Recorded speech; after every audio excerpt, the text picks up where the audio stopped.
नमस्कार, ABC channel में आपका स्वागत है। मैं हूं सचिन श्रीवास्तव और आप मेरे साथ देखेंगे आजमगढ़ से जुड़ी खबरें। आइए नजर डाल लेते हैं आज की खास खबरों पर। खबर के प्रायोजक हैं Niswa girls inter college, Paharpur, Azamgarh. Admission open classes nursery to 11। IIT और नीट की तैयारी। Aakash auto agency, Mahindra last mile mobility के अधिकृत dealer, Kartalpur bypass road, Azamgarh. Paradise International School, Heera Patti, Azamgarh. Admission open, play group 2 class 9 और लाइफस्टाइल फर्नीचर बेलानाडी, आजमगढ़। आजमगढ़ जिले के बूढ़नपुर तहसील में तैनात कानूनगो स्वदेश सिंह पर जमीन पैमाइश के नाम पर 3000 रुपए की रिश्वत लेने के आरोप लगे हैं। कानूनगो का पैसा लेने का वीडियो भी सोशल मीडिया में वायरल हो रहा है। जिस जमीन की पैमाइश के लिए कानूनगो द्वारा पैसा लिया जा रहा है, वह पूरा मामला कोर्ट में भी विचाराधीन है। इसके बाद भी कानूनगो जमीन नापने पहुंच जाता है। जिले के बूढ़नपुर तहसील के ग्राम पंचायत नरफोरा के रहने वाले रमाशंकर यादव और जयप्रकाश यादव के बीच जमीनी विवाद विगत 4 वर्षों से चल रहा है। यह मामला कोर्ट में भी विचाराधीन है। इसकी डेट भी 4 जुलाई को लगी है। बावजूद इसके राजस्वकर्मी उक्त भूमि नापने चले गए। आरोप है कि रमाशंकर यादव के भतीजे कुलदीप यादव और रमाशंकर यादव के बेटे सर्वेश यादव जमीन नपवाने के लिए कानूनगो को रिश्वत देने गए। यह पूरा मामला 4000 में तय हुआ था। पेशगी के तौर पर 3000 रुपए दिए गए, जिसे कॉपी के नीचे रखने की बात वीडियो में भी कर रहे हैं। बाकी का पैसा काम होने के बाद लेने की बात कह रहे हैं।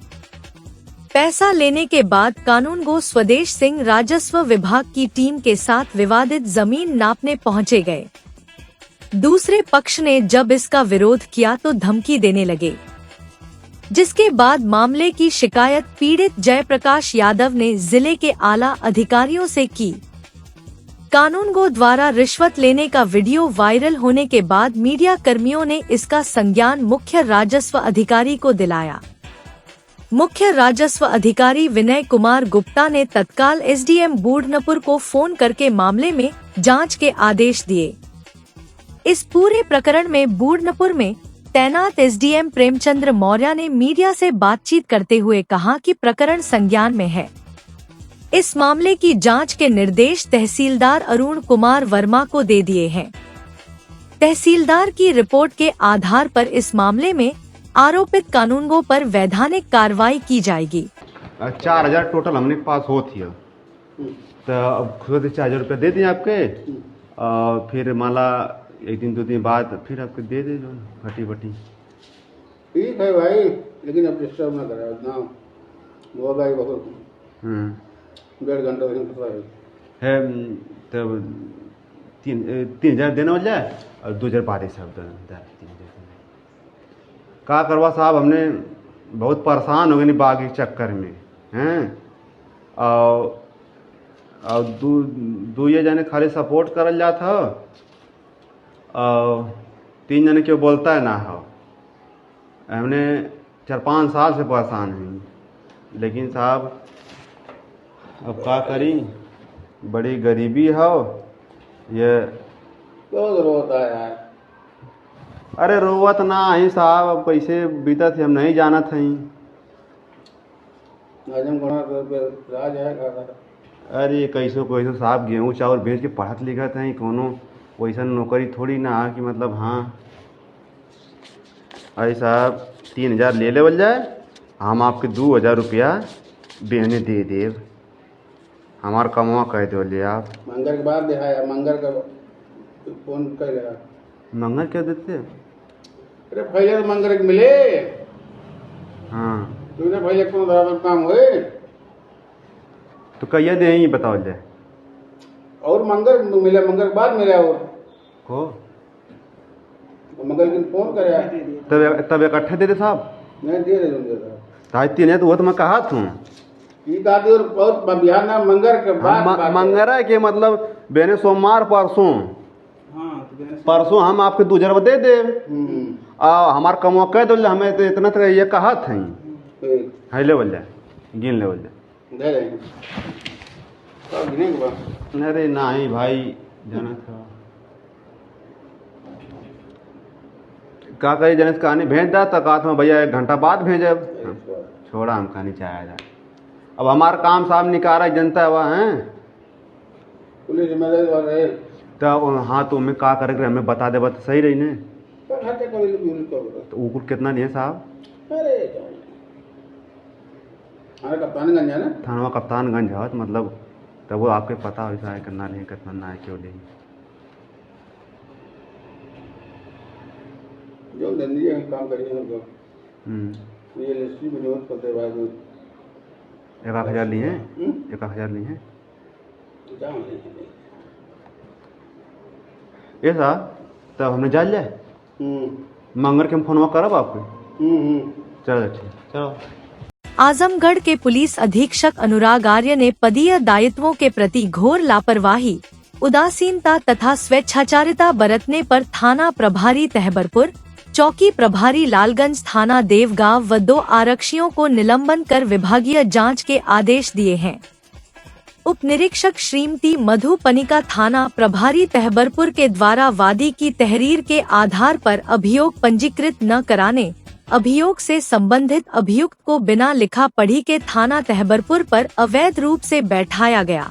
पदीय दायित्वों के प्रति घोर लापरवाही, उदासीनता व स्वेच्छाचारिता बरतने के आरोप पाया गया। इसी तरह आरक्षी गौरव कुमार यादव व आरक्षी अजय कुमार राय थाना तहबरपुर के द्वारा एक अभियुक्त को उसके घर से उठाकर थाना तहबरपुर पर लाया गया तथा बिना लिखा पढ़ी के थाना तहबरपुर पर अवैध रूप से हवालात में बंद किया गया। इसी तरह उप निरीक्षक अजीत कुमार चौधरी चौकी प्रभारी लालगंज थाना देवगांव आजमगढ़ के द्वारा 17 मार्च 2024 को थाना देवगांव पर पंजीकृत मुकदमा 103/24 धारा 366 भादवी की विवेचना में लगभग 3 माह का समय व्यतीत हो जाने के बावजूद भी अपहृता की बरामदगी हेतु सार्थक प्रयास न करते हुए अपहृता की बरामदगी विवेचना का निस्तारण न करने, लोकसभा सामान्य निर्वाचन 2024 के दौरान एनबीडब्ल्यू की गिरफ्तारी, आबकारी अधिनियम के अंतर्गत कार्यवाही, निरोधात्मक कार्यवाहियां, प्रकाश में आए गो तस्करी के अभियुक्तों का सत्यापन व निरोधात्मक कार्यवाही व हिस्ट्री शीटरों की नियमित रूप से निगरानी न करने व जन शिकायत प्रकोष्ठ उच्चाधिकारीगण से प्राप्त शिकायती प्रार्थना पत्रों पर मात्र खानापूर्ति कर सरसरी तौर पर जांच करते हुए विलंब से आख्या प्रेषित किया गया एवं कस्बा लालगंज निवासी एक व्यक्ति का उत्पीड़न करते हुए उनकी मोटरसाइकिल सीज किया गया, जिससे कस्बा लालगंज के व्यापारियों ठेकेदारों में रोष व्याप्त होने, चौकी लालगंज में किसी प्राइवेट व्यक्ति के निरंतर आने जाने एवं चौकी के कार्यों में दखल देने हेतु पदीय दायित्वों के प्रति उदासीनता, स्वेच्छाचारिता व पुलिस विभाग की छवि धूमिल करने के घोर लापरवाही बरतने के आरोप है। उपरोक्त आरोप में 18 जून को पुलिस अधीक्षक आजमगढ़ अनुराग आर्य द्वारा थाना प्रभारी तहबरपुर, चौकी प्रभारी लालगंज थाना देवगांव व 2 आरक्षियों को निलंबित करते हुए विभागीय जांच का आदेश दिया गया। एसएसपी सर के द्वारा एसओ तहबरपुर को तहरीर के अनुसार मुकदमा न लिखने के लिए और अभियुक्त को बिना लिखा पढ़ी थाने पर रखने के लिए निलंबित किया गया। 2 कांस्टेबल्स गौरव कुमार और अजय कुमार राय को अभियुक्त को घर से लाने और थाने पर रखने के लिए निलंबित किया गया और अजीत कुमार चौधरी 366 की विवेचना में कोई प्रगति न करने और अपहृता की बरामदगी न करने के लिए इनको निलंबित किया गया। एसएसपी सर के द्वारा इन तीनों प्रकरण में विभागीय जांच के आदेश भी दिए गए और शीघ्र इनको विभागीय कार्रवाई इन दोषियों के खिलाफ की जाएगी। बिल्कुल जो भी अपने दायित्वों के प्रति लापरवाही बरतेगा उसके विरुद्ध कठोर से कठोर कार्रवाई की जाएगी। दीवानी बार एसोसिएशन के अध्यक्ष अशोक कुमार पांडे के नेतृत्व में बुधवार को अधिवक्ताओं की यह बैठक संपन्न हुई। बैठक को संबोधित करते हुए उन्होंने कहा कि जिलाधिकारी द्वारा हमारे साथ दुर्व्यवहार किए जाने के मामले में अब तक कोई खेद नहीं प्रकट किया गया है, बल्कि अपनी तरफ से यह सफाई दी गई है उन्होंने ऐसा नहीं किया जो शासन द्वारा स्थापित नैतिक सिद्धांत और विधिक मूल्य के प्रतिकूल है। इसलिए अब हम सभी शासन से मांग करते हैं कि घटना की उच्च स्तरीय जांच कराई जाए और उस समय की सीसीटीवी फुटेज निकलवा कर जिला अधिकारी द्वारा किए गए दुर्व्यवहार का संज्ञान लिया जाए और उनके विरुद्ध कार्रवाई की जाए। बैठक में जिला बार एसोसिएशन के अध्यक्ष अजय श्रीवास्तव, मंत्री रामनयन यादव, फूलपुर तहसील बार के अध्यक्ष श्रीराम यादव, मंत्री Ghanshyam Tiwari, sale tax bar association के अध्यक्ष अजय श्रीवास्तव, मार्टिनगंज बार के अध्यक्ष राम प्रताप यादव, निजामाबाद तहसील बार के अध्यक्ष रामाश्रय चतुर्वेदी, मंत्री रामचेत यादव, सगड़ी बार के अध्यक्ष पतिराम यादव, मंत्री प्रदीप राय, सेंट्रल बार एसोसिएशन के मंत्री शेषमणि तिवारी, पूर्व अध्यक्ष प्यारे मोहन श्रीवास्तव आदि बहुत से अधिवक्ता उपस्थित रहे।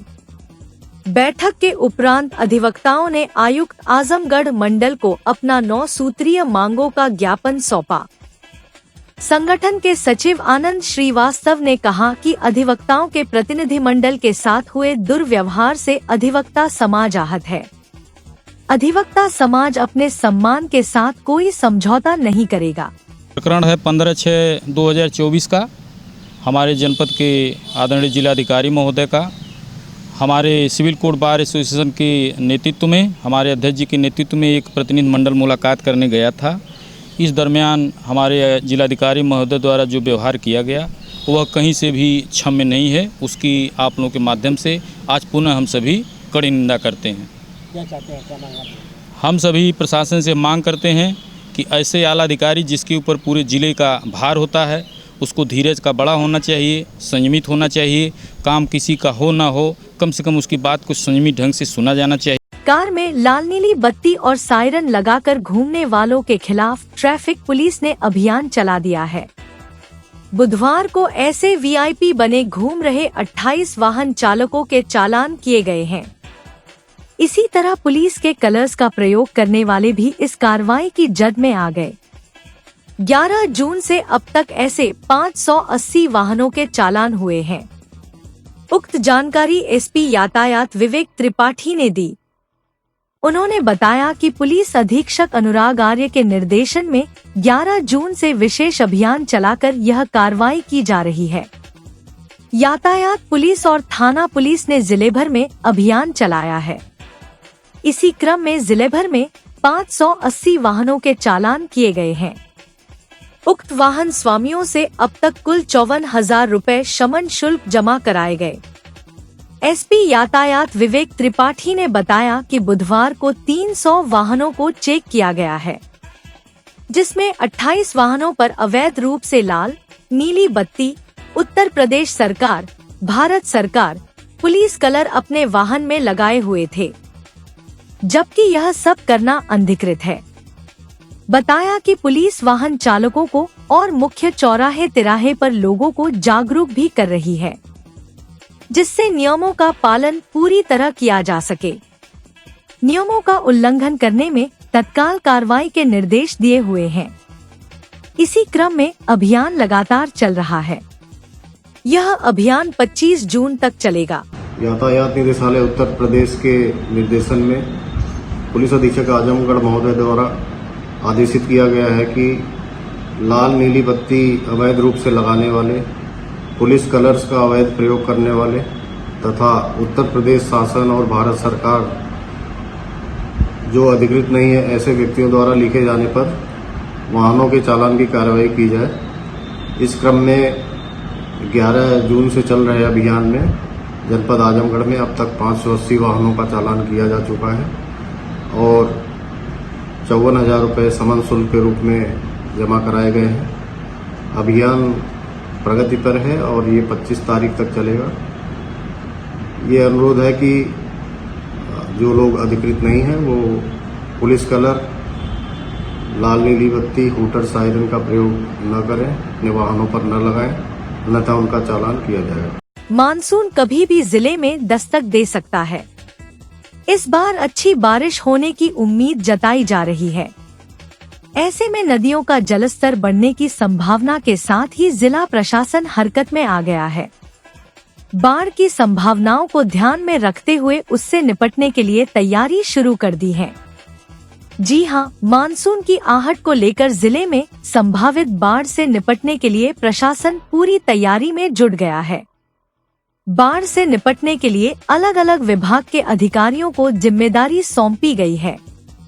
जिलाधिकारी के दौरे के बाद एडीएम वित्त एवं राजस्व आजाद भगत सिंह ने बाढ़ से पहले सभी तैयारियां पूरी करनी शुरू कर दी है।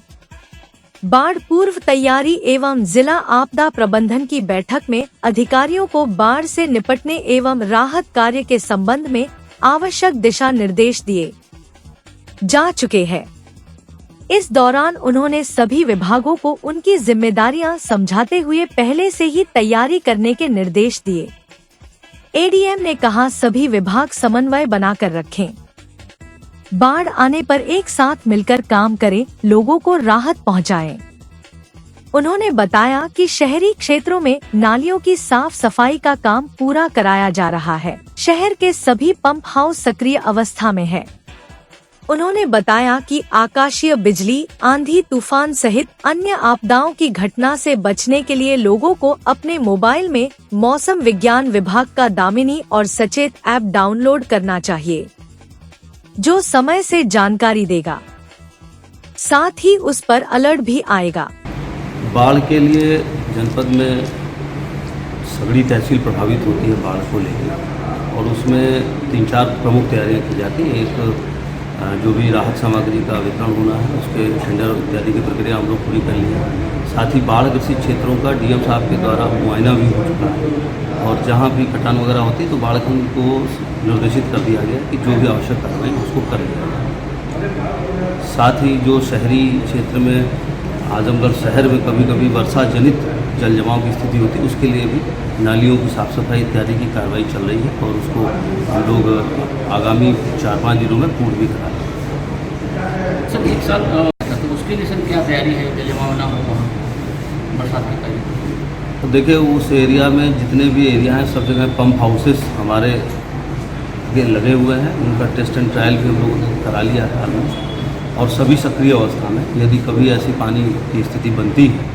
तो हम लोग इस स्थिति में है कि उसको समय से निकाल सकते हैं। सर, जैसे बारिश का मौसम प्रारंभ होने वाला है, आकाशीय बिजली से बचाव के लिए क्या क्या उपाय किए जाते हैं? आकाशीय विद्युत से बचाव के लिए एक तो अभी शासन द्वारा सभी जनपद में ऑटो रेन गेज सिस्टम और ऑटो वेदर स्टेशन की स्थापना कराई गई है। और जो सचेत ऐप है उस पर भी यदि आप अपने मोबाइल में सचेत ऐप डाउनलोड कर लें तो सचेत ऐप अगर कहीं भी लाइटनिंग की स्थिति होती है तो उसको पहले ही आपको इंडिकेट कर देता है और सुरक्षित स्थान पर जाने के लिए अलर्ट देता है। तो उससे काफ़ी कुछ होता है।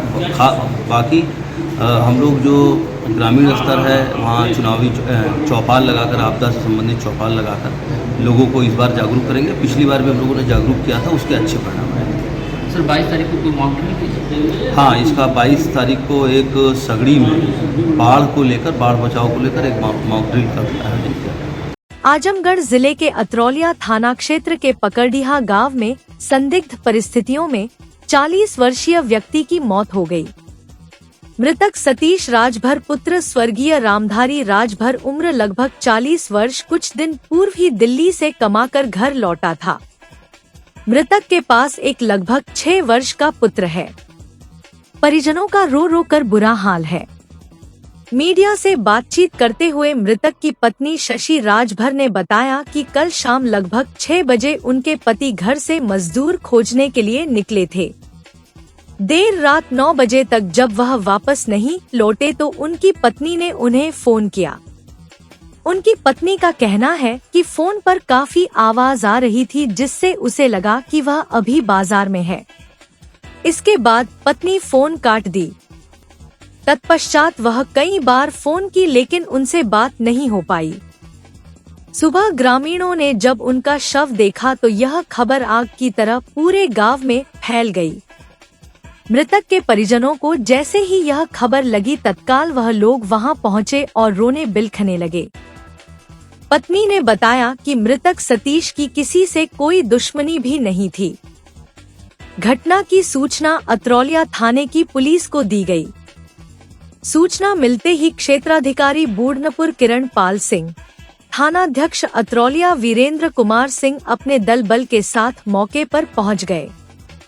सूचना पाकर फॉरेंसिक टीम भी पहुंचकर जांच पड़ताल में जुट गई।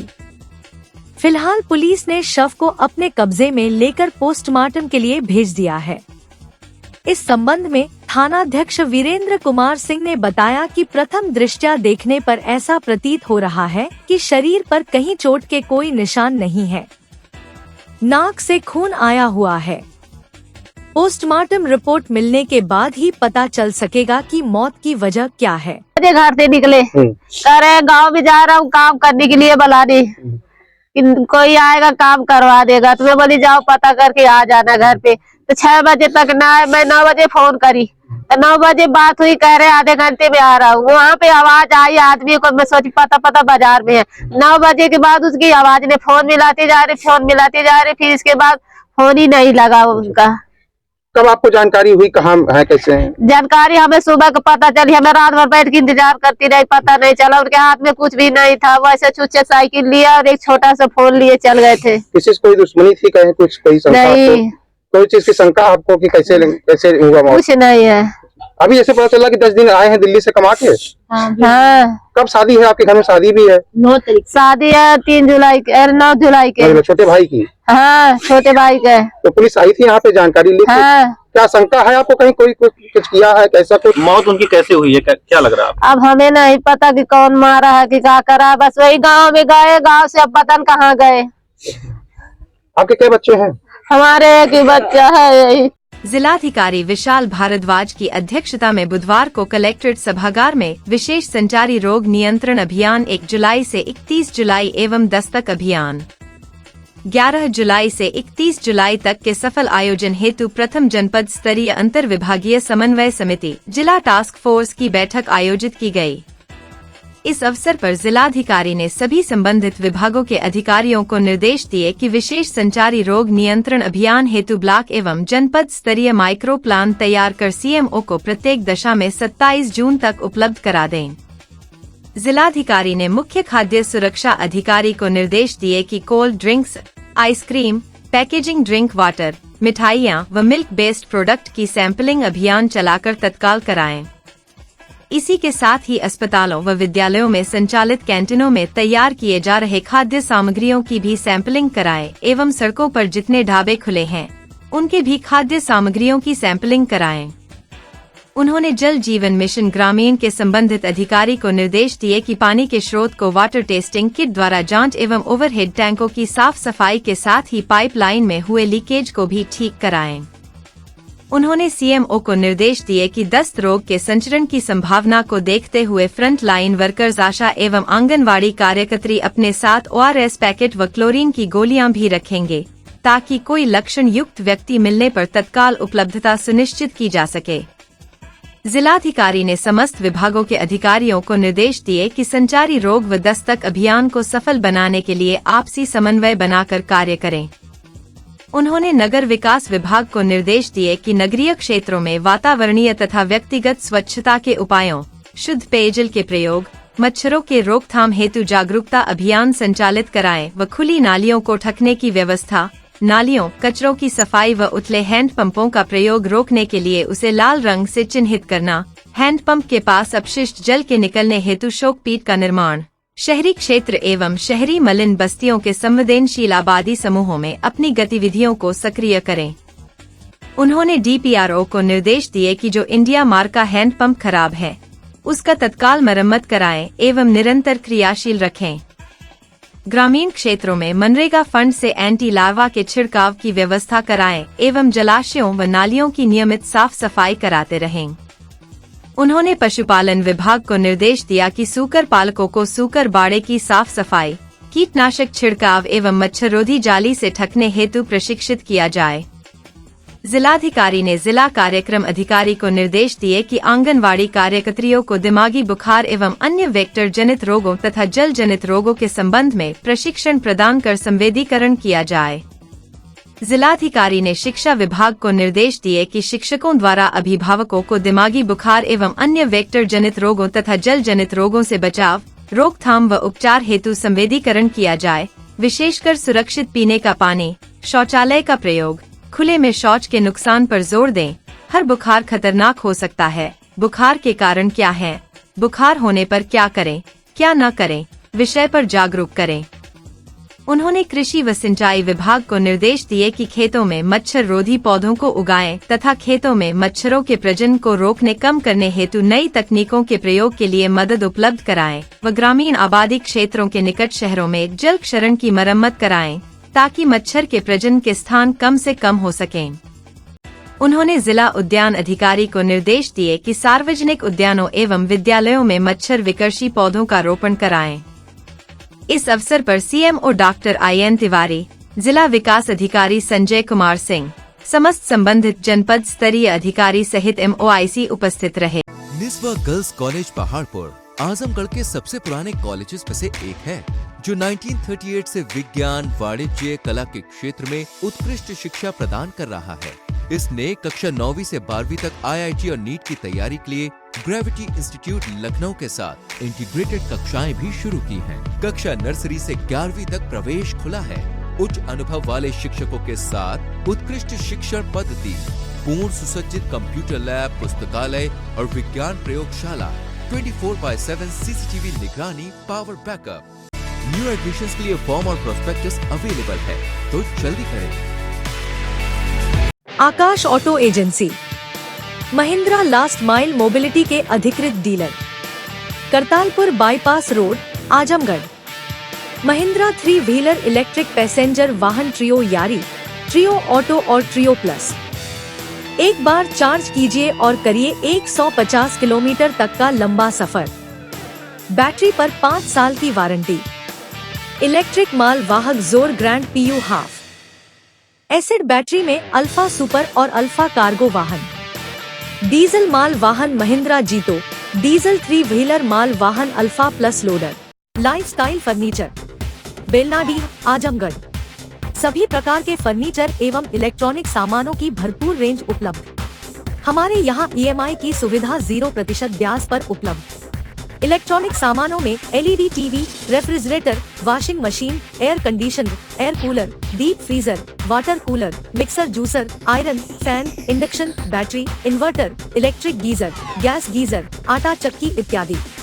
फर्नीचर के सामानों में बेड, गद्दा, सिंगारदान, अलमीरा, sofa, table, chair, rack, stool, संदीली, सीढ़ी, डाइनिंग टेबल, झूला आदि।